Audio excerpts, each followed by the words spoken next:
ମୁଁ doctor Prakash Chandra Mishra superintendent CHC Narasinghpur ରାତିରେ ଆମ ହସ୍ପିଟାଲରେ ଅକ୍ସିଜେନ୍ ପ୍ଲାଣ୍ଟ अंडर कंस्ट्रक्शन रही तार बहुमूल्य ऑक्सीजन सप्लाई पाइप जोटा कि कपर बहुत कॉस्टली लक्षाधिक टंका हम अनुमान कर कई दुर्बृत्त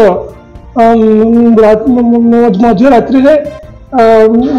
आमर किसी गोटे असुविधा को लेकिन तार फायदा उठे समस्त जिनस को चोरी कर काली थाना एतला देचु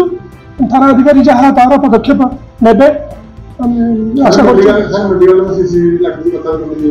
हाँ सही पटे आम सीसीटीवी लगी बर्तमान आम हस्पिटाल जो कंस्ट्रक्शन काम चलती आम हस्पिटाल से सीसीटीवी गुड़ खोल जाता तार किसी दुर्बृत्त फायदा उठे जिनटी को सिक्यूरीटी को आम भी कहीपरि गोटे सिक्यूरीटी वाला भी गोटे ढिलापन जो भी होता है तथा सिक्यूरीटी वालों आउ थे स्ट्रिक्टनेस करेंगे जमी आगे को जिन न घटे मुझे चेष्टा देवत मल कुमार बराड़ा बुद्धिजीवी नरसिंहपुर बड़ा दुखर कथा नरसिंहपुर गोष्ठी स्वास्थ्य केन्द्र में लग जा गैस पाइपलाइन सहित अन्य जंत्रांश गत 2 दिन भितर चोरी हो जबार खबर आमर जी अधीक्षक अच्छा डॉक्टर प्रकाश मिश्र से थाना अभियोग कर जहाँकि जनसाधारण संपत्ति एवं नरसिंहपुर 1 लाख ऊर्ध्व लोकों उद्दिष्ट यंत्रांश चोरी है तार सेवा व्याहत होती फल